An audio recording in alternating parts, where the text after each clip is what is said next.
Jubilee Hills assembly నియోజకవర్గ ఉప ఎన్నికకు అభ్యర్థిని ఖరారు చేయడంలో అధికార కాంగ్రెస్ అయోమయంలో పడింది.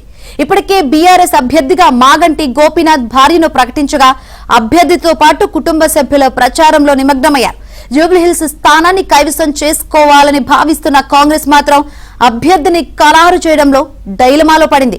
జీహెచ్ఎంసీ పరిధిలో ఉప ఎన్నిక అధికార కాంగ్రెస్ కు కలిసి వచ్చిన నేపథ్యంలో జూబ్లీహిల్స్ నుంచి పోటీ చేయడానికి ఆశావాహులు పుట్టుకొస్తున్నారు. అభ్యర్థిని ఖరారు చేయడంలో ఎంత ఆలస్యమైతే అంతమంది నేతలు తానే అభ్యర్థినంటూ ప్రచార ఆర్భాటం చేస్తున్నారు. తాజాగా మాజీ ఎంపీ అంజన్ కుమార్ యాదవ్ పేరిట నియోజకవర్గంలో పోస్టర్లు వెలిశాయి.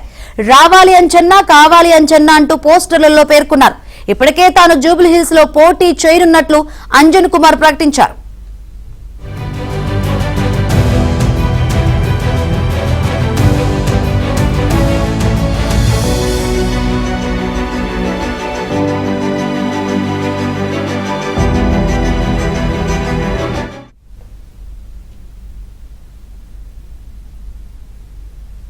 అయితే అంజన్ కుమార్ కొడుకు రాజ్యసభ ఎంపీగా ఉన్న నేపథ్యంలో వాళ్ల కుటుంబానికి మరోసారి అవకాశంపై సందేహాలు వ్యక్తమవుతున్నాయి.